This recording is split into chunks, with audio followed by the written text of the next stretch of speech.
Kahalayimla, Alhainawa Yahweh, Bahashim Yahweh Shai, Hamashiach, Wamalaki, Bahashim, Harawat, Wakakwadash, Barakathum, the water Bible Ball, Wakwam Yasharala.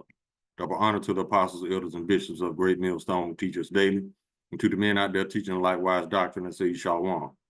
Today we're going to get into a video where this Edomite is reflecting on their role in captivity and our captivity. I'm talking about he ain't sugarcoating nothing. He's really looking in the mirror and facing fact, which makes me believe that he might not be an Edomite because he sees it the way it really happened, not how it's whitewashed or it's downplayed. So we're going to get into this video, and I got news for you Edomites.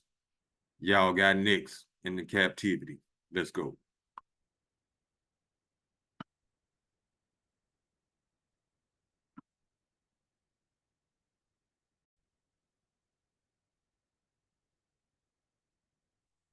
Got to bring up the video. Hold on, y'all. Salaki.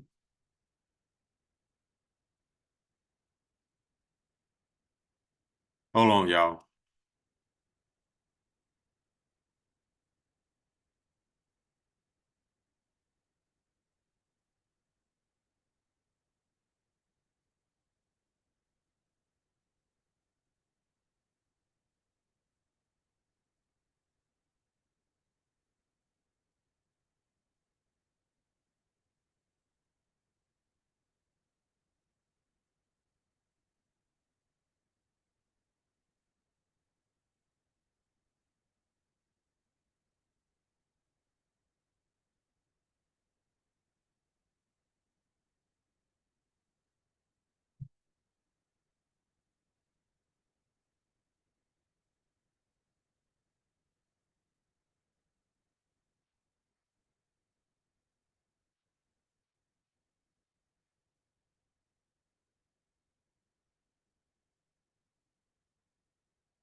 Okay, y'all, I found the video.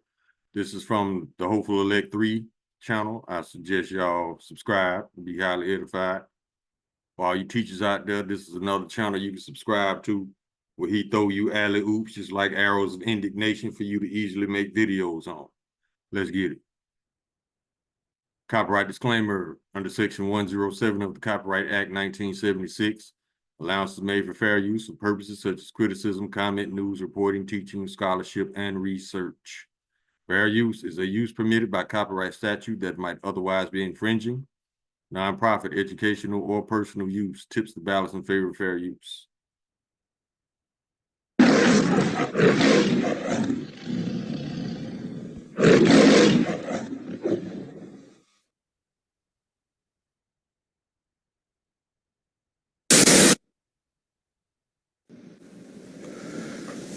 Slavery in America was not some abstract sin we can tidy up with footnotes and cartoons.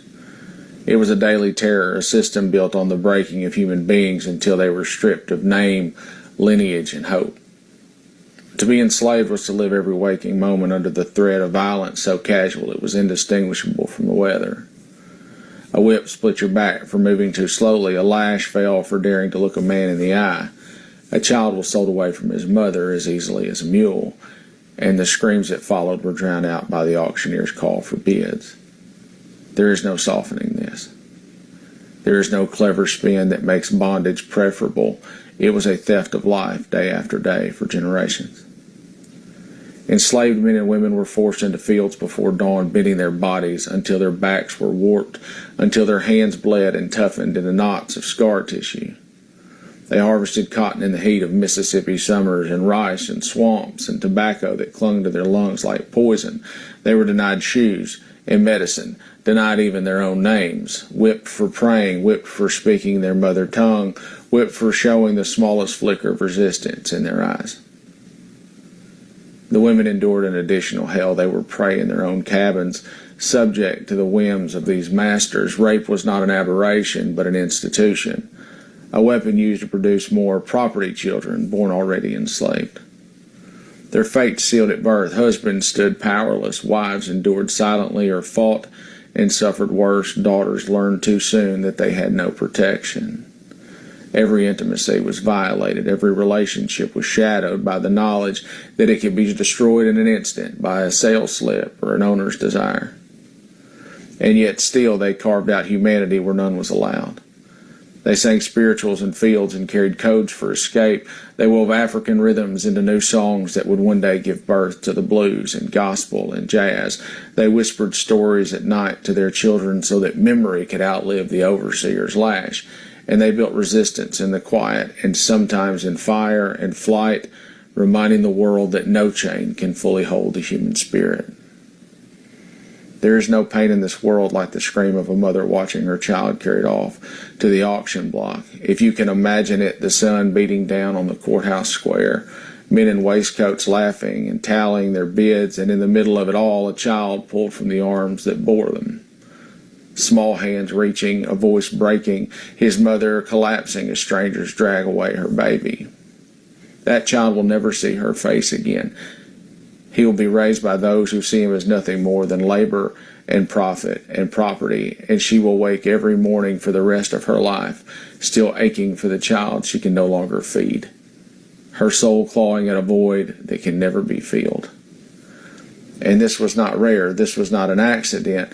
This was the machinery of American slavery. Families were currency. Husbands were sold away from wives. Children sold away from both. Brothers and sisters scattered to the winds, and the ones left behind were forced to keep working in the fields while their hearts broke in silence.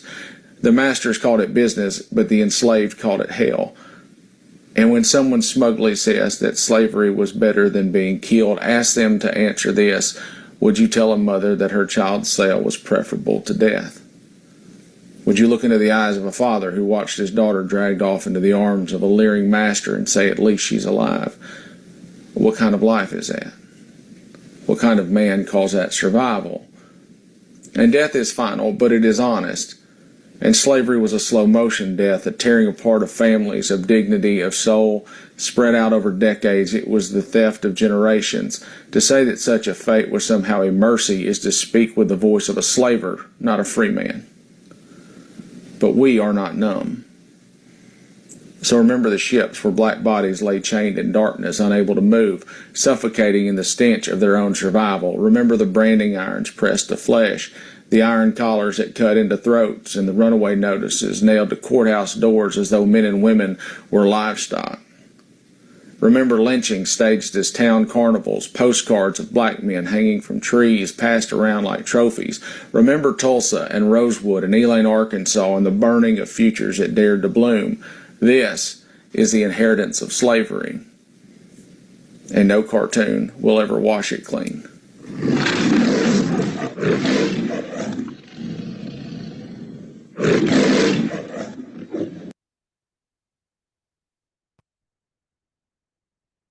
Esau, that's your ass.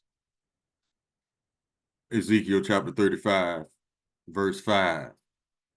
Because thou hast had a perpetual hatred, and hast shed the blood of the children of Israel by the force of the sword in the time of their calamity, in the time that their iniquity had an end. Therefore, as I live, saith the Lord Yahweh, I will prepare thee unto blood, and blood shall pursue thee. Since thou hast not hated blood, even blood shall pursue thee. Thus will I make Mount Seir most desolate, and cut off from it him that passeth out, and him that returneth.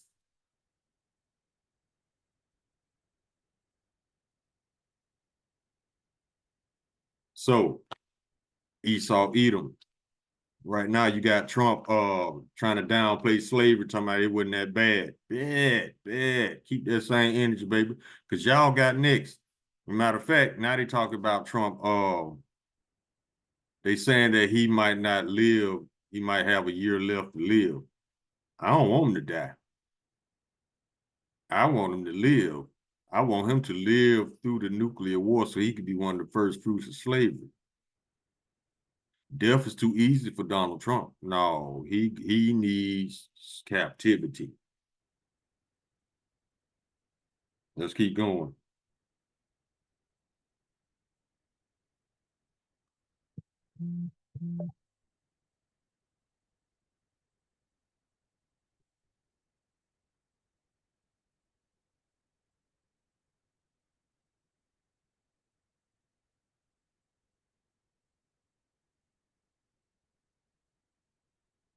Let's get where did I get these from?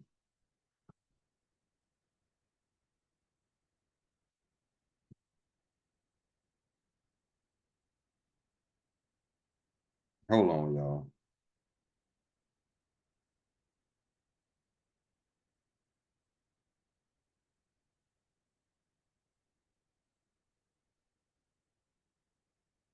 Got the wrong ones, man. Hold on, y'all. Let me pause this. I got the wrong scripts.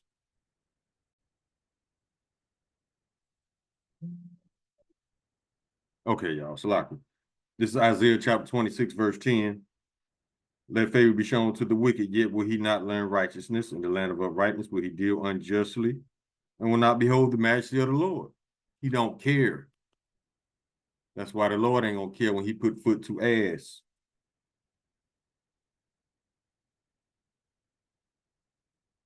Psalm chapter 28, verse 3, draw me not away with the wicked and with the workers of iniquity, which speak peace to their neighbors, but mischief is in their hearts. Yeah, they always trying to figure out, to this day, Trump trying to figure out how to make us guilty of something.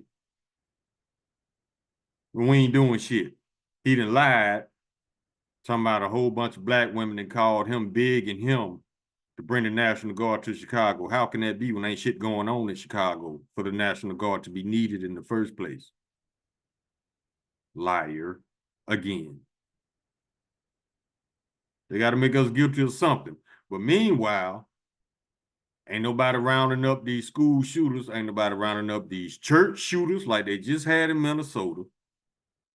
Catholic church got shot up. We told y'all, a lot of y'all gonna die in church, and it's not over. They're not rounding up pedos. They're protecting them.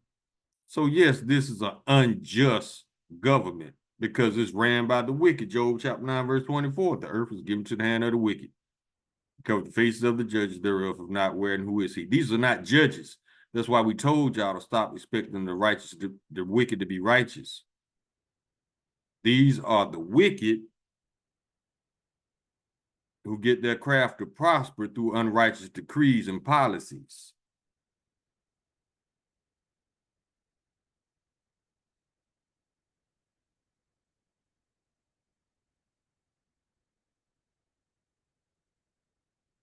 Psalm chapter 55, verse 20. He had put forth his hands against such as be at peace with him. He has broken his covenant.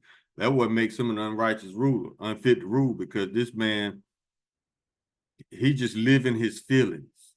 However he feel, his actions gonna follow, whether they're logical or not.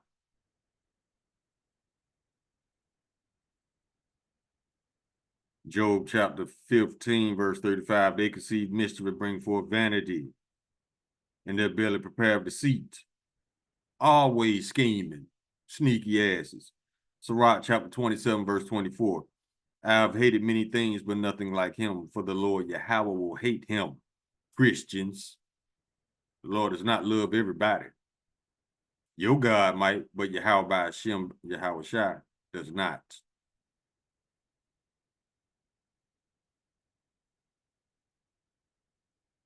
Isaiah chapter 29, verse 15. Woe to them that seek deep to hide their counsel from the Lord, and their works are in the dark, and they say, who seeth us and who knoweth us? They actually think they're going to get away with not being punished for slavery. And this is why. Ecclesiastes chapter 8, verse 11, because sentence against an evil work is not executed speedily. Therefore, the heart of the sons of men is fully set in them to do evil. They actually think it ain't no God. But just like Psalm chapter 14, verse 1 says, the fool has said in his heart, there is no Yahweh. They have done abominable works, and there is none that doeth good.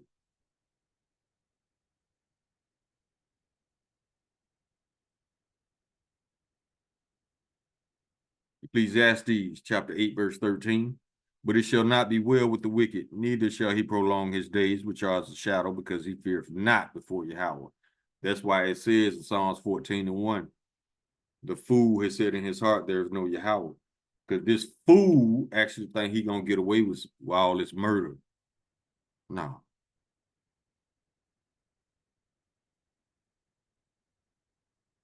Jeremiah chapter 22, verse 13. Woe unto him that buildeth his house by unrighteousness, and his chambers by wrong. that uses his neighbor's service without wages and giveth him not for his work. Woe mean destruction. Proverbs chapter 21, verse 7, the robbery of the wicked shall destroy them because they refuse to do judgment, righteous judgment. They're not capable. They were not created to be righteous judges. They were created to be the wicked. Proverbs chapter 21, verse 10, the soul of the wicked desireth evil. His neighbor findeth no favor in his eyes.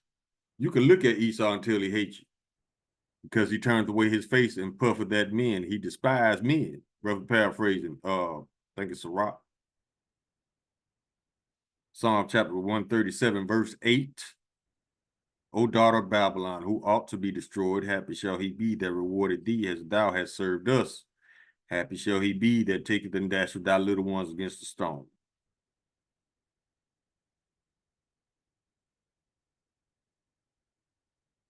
It was in Sirach. This is Sirach chapter 14, verse 8. The envious man have a wicked eye. He turneth away his face and despises men. That's why Esau wrote, he go throughout the earth talking about some. He not the problem, but everybody else is. That makes you the problem by default.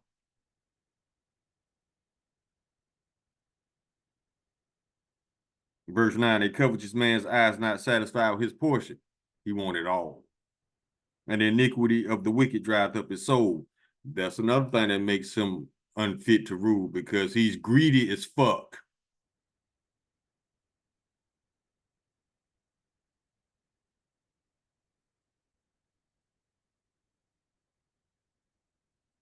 Ezekiel chapter 22, verse 29. The people of the land have used oppression and exercised robbery and have vexed the poor and needy, yet they have oppressed the stranger wrongfully. Yep. Psalms chapter 37, verse 32. The wicked watcheth the righteous and seeketh to slay him.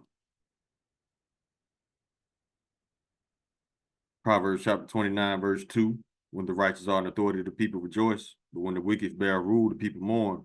And nobody rejoicing.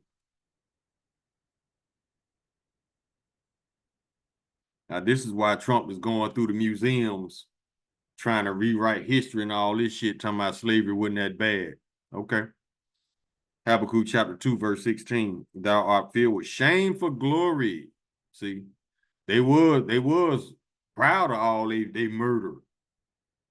Chopping up body parts, sending souvenirs off to people, credit cards. After church, it's time to go murder a random Israelite for no reason. Now you ashamed of it because the whole world calling you out on it. Thou art filled for shame for glory, drink thou also, and let thy foreskin be uncovered. The cup of the Lord's right hand shall be turned unto thee, and shameful spewing shall be on thy glory. Obadiah chapter 1, verse 2. Behold, I have made thee small among the heathen, thou art greatly despised. Don't nobody like Esau. Zechariah chapter 11, verse 5. Whose possessors hold them, and whose possessors slay them, Salakia, and hold themselves not guilty. And they that sell them say, blessed be the Lord, for I am rich, and their own shepherds pity them not. They figure like, because they ain't got punished yet, the Lord is in agreement with this. No, he's not. That's why your ass in trouble.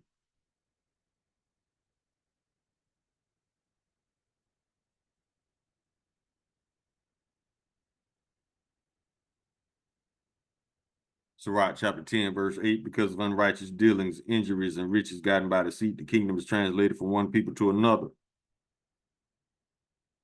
That's how he got this kingdom, and that's how he about to lose it. But see, this is what he thinks.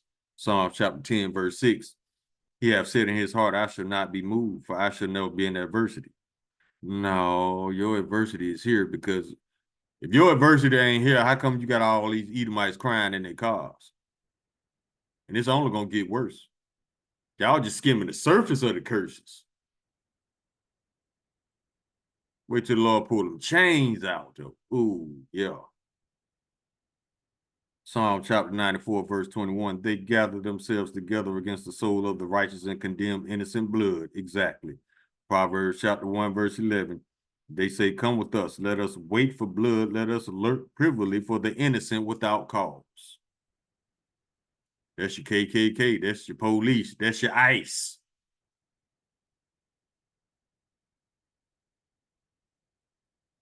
Proverbs chapter 6, verse 16. These 6 things that the Lord hate, yes, 7 are an abomination unto him.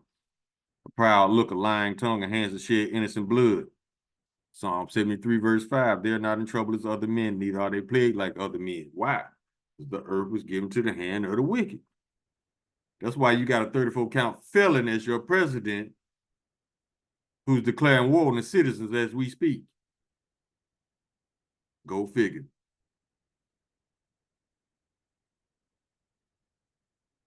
Psalm chapter 58, verse 2. Yet in heart ye work wickedness, ye weigh the violence of your hands in the earth.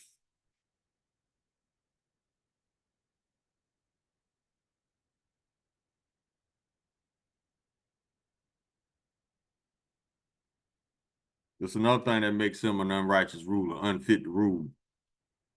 Habakkuk chapter 2, verse 5,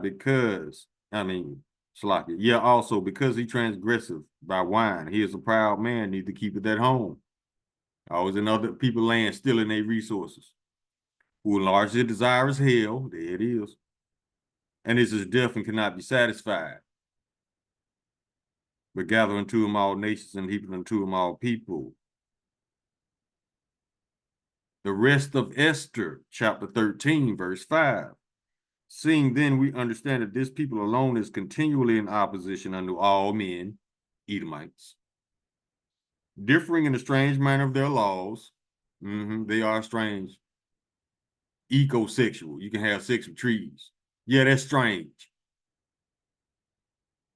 And evil affected to our state, working all the mischief they can that our kingdom may not be firmly established. Working all the mischief they can. They got to make you guilty of something, even if they got to lie on you. But at the same time, they're ignoring school shooters, church shooters, pedos. Yeah.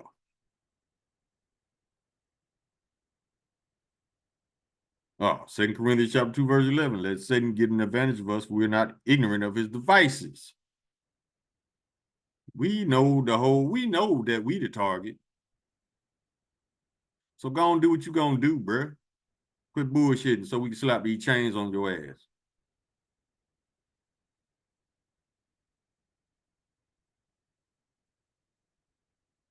Isaiah chapter 32, verse 7. As for the scoundrel, his devices are evil. He plans wicked schemes to ruin the poor with lying words, even when the plea of the needy is right. There it is, right there. It ain't shit for this man to lie on you.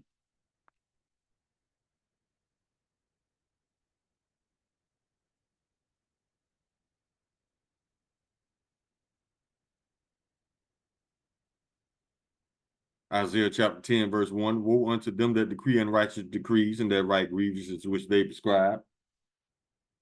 Unrighteous laws to keep you at the bottom. And woe mean destruction once again. Genesis chapter 9, verse 6.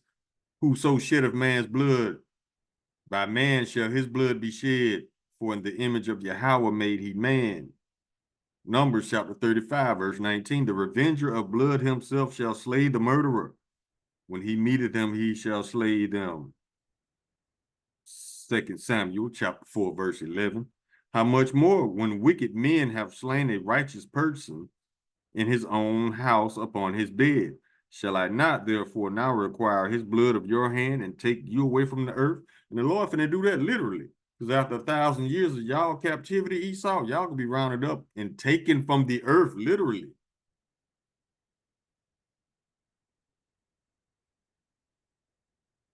Psalm chapter 94, verse 21.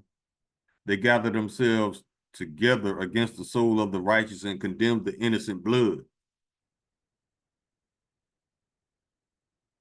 Proverbs chapter 1, verse 16.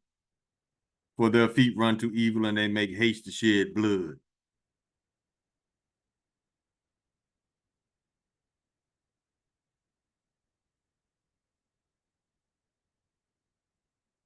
Sirach chapter 27, verse 30. Malice and wrath, even these are abominations, and the sinful man shall have both.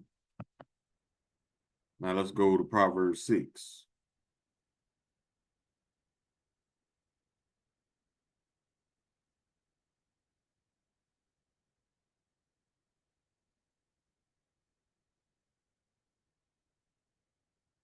Once again, this is Trump all day. Proverbs chapter 6, verse 16. These 6 things that the Lord hate, yet 7 are an abomination unto him. A proud look, a lying tongue, and hands to shed innocent blood. A heart that devises wicked imaginations, feet that be swift in running to mischief, a false witness that speaketh lies, and he that soweth discord among brethren. This man's a walking abomination.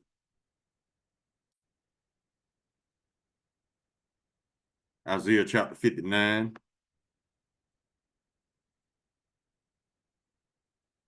Verse 3.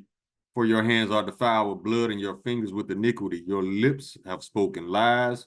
Your tongue have muttered perverseness. None calleth for justice, nor any pleaded for truth. They trust in vanity and speak lies. They conceive mischief and bring forth iniquity. Verse 6. Their web shall not become garments, neither shall they cover themselves with their works.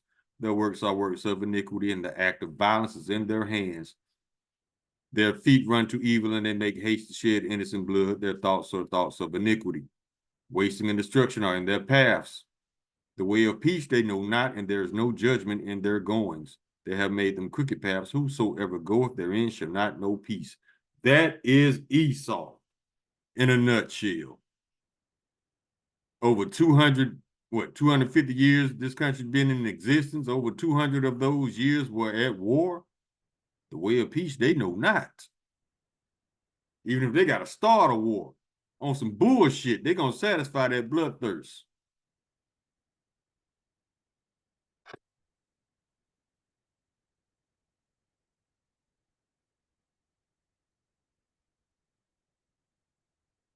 And where else I want to get? Go to Obadiah. Chapter 1. Verse 3, the pride of thine heart have deceived thee, O thou that dwellest in the clefts of the rock, whose habitation is high, that saith in his heart, who shall bring me down to the ground. See how proud he is? Verse 4, though thou exalt thyself as the eagle, and though thou set thy nest among the stars, thence will I bring thee down, saith the Lord. Let's keep going. Verse 9, and thy mighty men, O Teman, shall be dismayed, to the end that every one of the mount of Esau may be cut off by slaughter. For thy violence against thy brother Jacob, shame shall cover thee, and thou shalt be cut off forever. That is Obadiah chapter 1, verse 10. That's the verse they got in the beginning of this video. Verse 15, for the day of the Lord is near upon all the heathen, as thou hast done, it shall be done unto thee. Thy reward shall return upon thine own head. And the house of Jacob shall be a fire. This is verse 18, Salaki. And the house of Jacob shall be a fire, and the house of Joseph a flame, and the house of Esau for stubble. They shall kindle in them and devour them, and there shall not be any remaining of the house of Esau, for the Lord hath spoken it. Verse 21, his Savior shall come up on Mount Zion to judge the mount of Esau, and the kingdom shall be the Lord's. Let's go to Joel. Chapter 3, since y'all like splitting up families, Lord got something for that too. Book of Joel, chapter 3, verse 5. Because ye have taken my silver and my gold, and have carried into your temples my goodly pleasant things. They're talking about his people. The children also of Judah and the children of Jerusalem have ye sold unto the Grecians, that ye might remove them far from their border. Behold, I will raise them out of the place whither ye have sold them, and will return your recompense upon your own head. Verse 8, and I will sell your sons and your daughters into the hand of Judah, to the children of Judah, and they shall sell them to the Sabians, to a people far off, for the Lord hath spoken it. Lord finna sell your family members.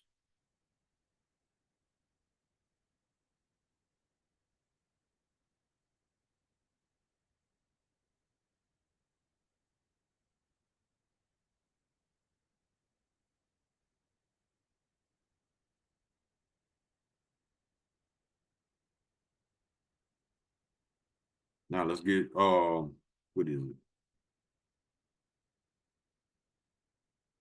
Oh,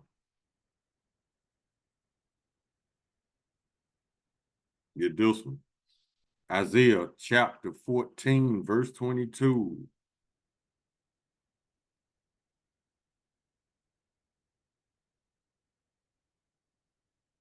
We started verse 21. Prepare slaughter for his children, for the iniquities of their fathers, that they do not rise nor possess the land or fill the face of the world with cities. Lord said, prepare slaughter for his children, Edomite children. Verse 22, for I will rise up against them, saith the Lord of hosts, and cut off from Babylon the name and remnant and son and nephew, saith the Lord. He finna cut y'all bloodline off by cutting y'all balls off. Well, not literal, but it's all symbolic. He finna cut your bloodline off, because if you don't have Edomite seed, you can't reproduce another Edomites. That's fair. Get their asses on out of here. We tired of they lying, thieving, murderous asses anyway. Now let's go to where it is. Ezekiel chapter 25. And you will not be missed, Esau. Everybody tired of your punk ass. Ezekiel chapter 25, verse 12. Thus saith the Lord Yahweh, because that Edom had dealt against the house of Judah by taking vengeance, and have greatly offended and revenged himself upon them. Therefore saith the Lord, therefore thus saith the Lord Yahweh, I will also stretch out mine hand upon Edom, and I will cut off man and beast from it, and I will make it desolate from teeming, and they of the dun shall fall by the sword. Verse 14, and I will lay my vengeance upon Edom by the hand of my people Israel, and they shall do in Edom according to mine anger and according to mine fury, and they shall know my vengeance, saith the Lord Yahweh. Y'all doing all this shit like the Lord ain't gonna give us a chance to pay y'all back. Verse 17, and I will execute great vengeance upon them with furious rebukes, and they shall know that I am the Lord Yahweh, when I shall lay my vengeance upon them. Don't get scared now, Esau. You weren't ashamed of this bullshit before. No, be the wicked, so the Lord can destroy your ass for it. Your nuts are already on the chopping block anyway. Go on, set this thing off so we can get you in them chains, and we can get out of Babylon. Yahweh Ratazah, we are of that number. Call halayim la lahaya now Yahweh by Hashem Yahweh Shai Hamashiach wa Malaki by Hashem Harawat Wakakwadash Barakathum Tawara Bababa wa Kwam Yasharala. Shalom.